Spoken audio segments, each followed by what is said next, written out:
about it. His disconnect, as he said, which again is a fair comment that you have a disconnect, absolutely. Voice that disconnect. Now let me tell you why we're doing this the way we are. And the reason is that I see the numbers. I've seen the demographics, and there are certain people and certain age groups and certain part of the world and certain places that are not being catered to on the Switch right now. It's just data. It's just, I'm not saying, oh, Nintendo's that. Look, I love Nintendo. I love Sony. Look, I love Nintendo. I love... I don't want to make fun of the guy too much, but clearly his voice is getting high because he's getting excited. Microsoft, I love them all. I really do. What Nintendo... I question his love for Nintendo. Do we need to bring up how mad he was after he got fired from Metroid Prime, and how afterwards he kept giving bad reviews on the Electric Playground and elsewhere? And do I need to bring up that video off YouTube where he shits on Nintendo, saying it's for babies and calls it a shit system? And, well, wait, the biggest one, the one I played, I think, many times in my videos, where he says Nintendo's a rape machine or has rape games and all that sex games and stuff. Yeah, I'm pretty sure he doesn't like Nintendo. Nintendo did with the Wii was mind-blowing. I was skeptical. When the Wii first came out, I'm like, are they serious? What the heck? I mean, I understood it, right? Because they were trying to pivot away from Sony and Microsoft at that point. Sure, you understood it, Tommy. Sony and Microsoft were getting into the tech wars, right? So smart. Nintendo, I worked on the original Wii console with Miyamoto. We worked together on Metroid Prime, one of the first games, one of the first huge games. This is the clip I used in my last video where he scratches his neck and talks about how he worked on Metroid Prime for the Nintendo Wii. It's one of their first games, when in fact that Metroid Prime 3 came out on the Wii, and it came out a year after launch, while Metroid Prime, the original game, came out 5 years earlier. And we've seen more than enough proof that he had no involvement with the game once he was fired. So it's just a blatant lie, and he's doing his neck scratches and saying, so that had come out for the Wii. So I'm a fanboy. I don't call myself a fanboy of any system. I call myself a fanboy of the video game industry. I'm just a fanboy of himself. He's a fanboy of himself, and that's why I'm hoping we can come together on this, right? There's so much stuff that folks like us have in common, and that we have to fight against out in the real world, right? The people who think video games are harmful. They think they're ruining... And I pointed this out. I keep saying my last video. I'm sorry, people, but this part was just hilarious. The people who say things are harmful, in their investors pitch, their marketing, and even in their Start Engine campaign, they talk about how current gaming is harmful for families because people are locked in their own rooms and not spending time with each other. And in the video where he says Nintendo games are full of sex games. What a hypocrite. What a freaking hypocrite. And rewind it a bit. Common, and that we have to fight against out in the real world, right? The people who think video games are harmful. They think they're ruining, people's lives and all this stuff. And guys like us, we fight against that, right? Not you. I hope so. Don't we love the feeling that we get when we play some of these certain type of games, especially the old ones? We're so much on the same level that guys like us shouldn't be fighting. And I just need to tell you that I'm not fighting. He's doing the Bill Clinton thing again. Once again, I can't speak for Pat and Ian. This is directed to them, but I would imagine that Pat and Ian have some, what's that word again? Integrity? And this guy has none. So I consider them being oil and water and nothing alike at all. And jeez, even for the average gamer, if we're not saying Pat and Ian, this guy has very little in common with most people. Very little. Fighting with you guys. I'm not disagreeing with you guys. All I ever tried to do was correct information, wrong information that was put out there. That's it. That's not attacking you. Here, let's go through a few of them. He's heated up. I wonder how many takes he did and how much of the stuff where I wish I could see a director's cut where everything he cut out, because I bet you he flips out a lot more. Congrats on your continued success. Is that attacking you in any way? Is that, being against you guys Starting to from get the unhinged get-go? here. I'm saying congrats on your continued success. That's August 25th. That's last week. And then I'm rewinding that. What did the message say? old ones, right? Don't worry you that. Correct information. Congrats. There you go. It says, just want to make sure the info getting out there is correct. Amico will not be $300. Would love to give you more information if you like. Please PM me so we can set up a time. Thanks. Congrats on your continued success. Well, it's hard to, could that be condescending? I don't know. But just because he says congrats on your continued success, I wouldn't say that, this negates all the other things he had said at that point. And once again, couldn't he just put on the webpage how much the price will be? That's on your continued success. Is that attacking you in any way? Look how high pitch he's getting. Being against you guys from the get-go?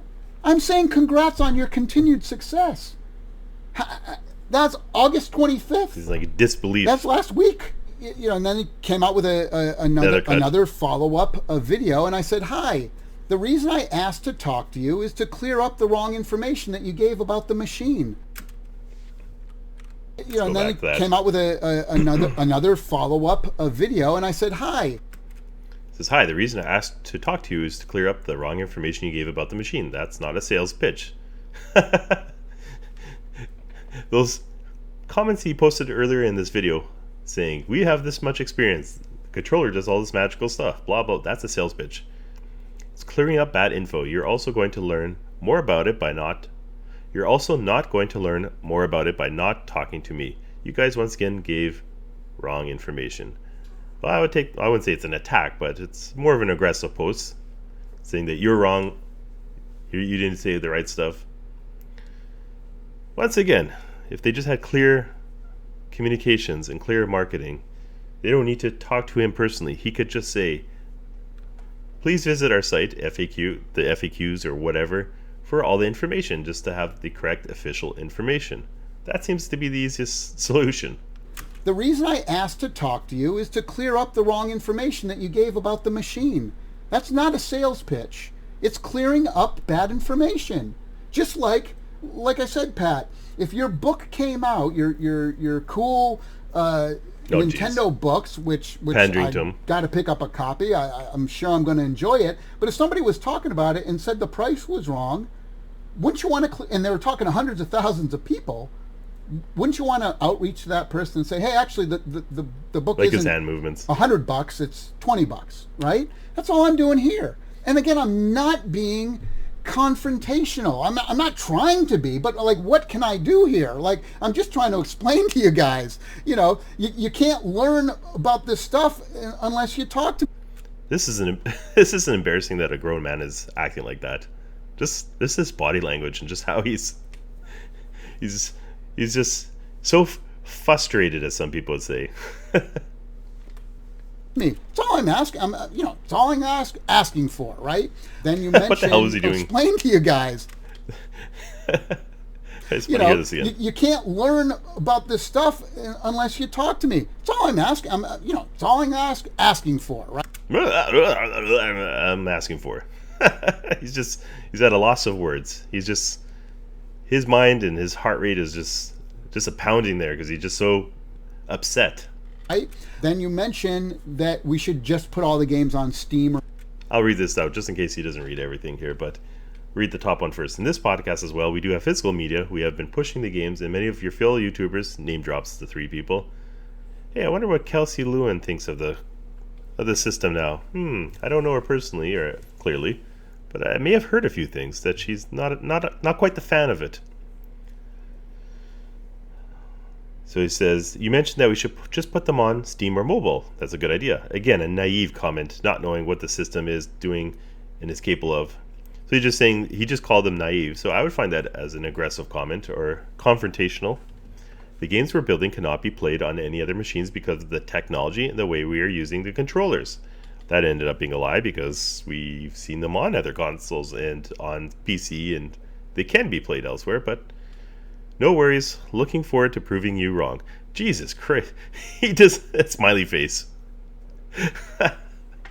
He doesn't think that's aggressive or confrontational.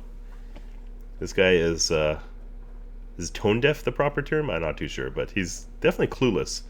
And even if somebody has no idea who any of these people are, and you were just to show this to random folks on the street, they would interpret how Tommy is talking as confrontational and condescending.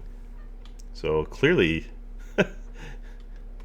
maybe if he ran this by some of his the people at Intellivision, they could have informed him that, hey, this is coming off as an attack because you called the guy naive, and then telling him that you're looking forward to proving him wrong.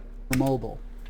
And I just say here, again, a naive comment, not knowing what the system is doing is capable of. I'm not trying to attack you. I'm just saying you're naive. That if you understood what our battle plan was, and if I could talk to you off record about why, and like Metal Jesus and John Riggs and all these folks seen, because I name drops. Can't say all the information to everybody. Off the record, I can tell you guys, the reason we can't talk about it publicly now, one, we're too far out, but two, we're there's patents happening. There's patents. Well, that didn't happen.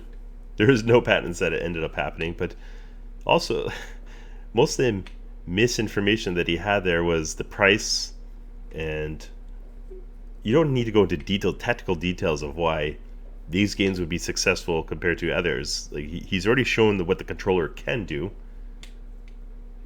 Most of the stuff is just because he didn't. I'm getting the real answers because he didn't have answers that could justify why they would be different or special.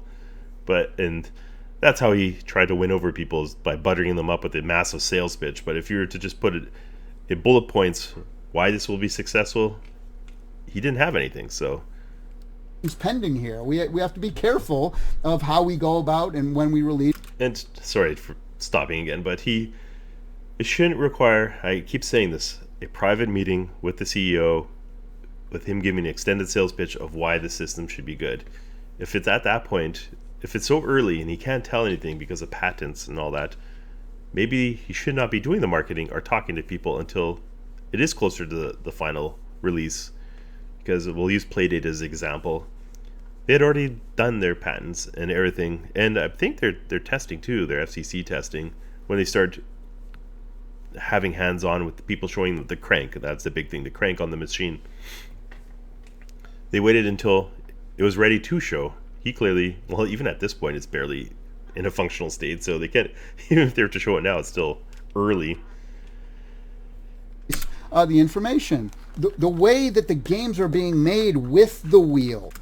Oh god, this is a good one too. So Pat Contry says, I find it extremely hard to believe that the only viable platform to play 2D and television game remakes and app quality games is on a whole new console. Fishing Derby cannot be on the Switch? A PS4 cannot power Astro Smash. And this is where the Gatoroos games really make Tommy look like a complete freaking idiot, because especially the Hater and the Hater Smash, so the Astro Smash and the Shark clones, or the parodies, they were almost identical and actually played better with I used an Xbox controller, but with an analog stick. And they've shown that a lot of these games are going to be multi-platform, and the Amico only has very minor differences. But anyways, we'll see what Tommy says. He says, no, they can't, Pat. This is what I wanted to explain to you. Not on Switch, not on PS4 or Xbox, and not on mobile. You find it extremely hard to believe because you won't talk to me. This goes back to my original video with let me talk to you. Let me talk to you. I just find it funny. You find it extremely hard to believe because you won't talk to me about it, and you don't have the info that the others have. This is what the secret info is like. This is what is disappointing. ... So what, geez, I wish I was around for this. I only joined the Amico stuff. This says August 28th, 2019. I only joined in 2021. Can't imagine there was 2 more years of this crap before I joined. God, that's just absolutely hilarious. So apparently the only way to find out is having the secret meetings. What company requires, when a new toy company comes out, or a new toy product comes out, does the company that makes it advertise by saying, well, everyone has to come to Hasbro or Mattel or whatever that, I don't even know what toy companies are, come to their headquarters and be like, okay, you have to have a one-on-one meeting for me to explain why this is going to be the Christmas hot seller. They don't have like pamphlets or little YouTube videos or trailers or anything. Like, most things should require only a 2-minute trailer to sell it on its own without having secret meetings with the CEO for them to explain why it's a good idea. With the buttons, but mostly with the touchscreen and the gyroscope and the accelerometer. And imagine 2 to 8 people all having a screen together, all having a wheel, all having, RFID connection capabilities, touchscreen, motion controls. Imagine having 8 controllers. Well, first of all, they can only have 4, but if we were to pretend that they can have up to 8, the current price is $340 with 2 controllers, so 6 more controllers at approximately $100. So you can tack on $600 extra dollars, so $940 to have 8 people playing Farkle. That opens up, right? And even if we're not being a jerk and just say 4 controllers and they already have 4 mobile phones, that's still an extra $200, so $540 to have 4 people playing Evil Knievel or Moon Patrol or Missile Command. $540. Even the game Shark, there's something that we're doing in that game that can only be done. We're not just remaking it from scratch and making the graphics better. There's something that we're doing with the fact that everybody has a controller with a screen. There's stuff that we're doing that no other system could do because we all have screens. And so what that top secret stuff that only they can do, we ended up finding out was that first of all, each of your controllers will light up the color of your fish. So I guess the PS4 controller could do that because it has the light, but the LED ring lighting up was one of the features, and the other feature is if you're losing, you can look on your screen, it'll show you which clamshell will have a secret bonus, and that's it. And that cannot be done anywhere else. But it could have been much easier if you're losing, that say if you had a PS4 controller or a Switch or Xbox, the person who's in last place, maybe it vibrates stronger closer to the one with the bonus, while the other controllers do not vibrate. So you don't need a full console just to implement small features like that. And it's the way you interact with the game and how it gives certain people clues or certain people information at certain times. The thing buzzes, and now you look down and go, oh my gosh, right? And based off my playing of the hater, forget not, these are mostly going to be seniors and toddlers, so they're going to look down. They don't have the reaction speeds as a hardcore gamer. When I was playing the hater game or the Shark game, and I played the original Shark also, is you don't have time to look down and up, because if you look down for too long, you end up getting, bumping into a fish and dying. So it's such a bad. He makes it seem like it's a good selling feature, but it's a bad selling feature in an arcade game. It's only good to look down if it's like a slow-paced game or a turn-based, something where you have time to look down, acknowledge, and look up. And I'd love for you guys to come by and play the system and show you. And that's what I'm trying to say here. You guys aren't haters on the thing. No, you haven't gaming hated races. From day one. You have a lot of concerns. And I think a lot of those concerns are because I can't tell you all the information in our business plan and the way some of this works. I can't tell you that on our website. I can't tell you that even in a video. Why not? I can tell you in person. That makes no sense. We used the Playdate or the Evercade. They explained everything clearly in like 2 or 3 minute videos. They didn't need an E3 presentation or anything. I have a video, once again, link up the top corner, where it compared how the Playdate marketed itself compared to the Amico, and they had put out a good, I think it's like a 4 or 5 minute video where it explains what the product is, how much it costs, what games will be on it, who's making the games, and they show the games. It's like a sizzle reel of the games in action, and it explained everything. So if anyone had any questions, They watch that video, it answers everything. There's never anything in secrecy. Off the record. The only secret stuff that should have been kept is like future games. Maybe that, but... Or if you want to have me on the show, I'll talk to you as much as I possibly can from a legal standpoint. And this is what I say. No, they can't, Pat. Because of the way we've designed the games with the screen, with the controls, and with our controllers. No, they can't be on a PlayStation, an Xbox, or a Switch. And that's what I wanted to try to explain to you. That's what I said here. You won't talk to me about it. And you don't have the info that others have. This is what's disappointing to me. That's all I'm saying. I'm not mad. I'm not angry. I'm disappointed. He looks mad, angry, and very emotional. Because you're assuming stuff that I could easily, within 5 minutes of talking to me, on the record or off the record, you'd be like, oh, I get it. Gotcha. I get it. The problem is, once again, I can't speak for Pat or Ian, is from based off watching them, they're not gullible and suckers who will believe what you say. They will challenge you. That's the problem. No one ever challenged this guy. And when they did challenge him, he just become extremely confrontational. And if they were to go off the record or on the record or meet with you or do an interview, they would challenge you on these things. They wouldn't say, oh, okay, yes, your controller will do all this stuff. They would actually ask for proof. They would say, prove that you can do it. How are you going to cost it? Like, how is it going to only cost this much money? They'll ask the questions that you have not. They'll ask questions that you don't want to answer and put you in a position where, this is what's happened. Whenever he was in a position where he didn't want to answer questions, he'd get frustrated and just change the subject.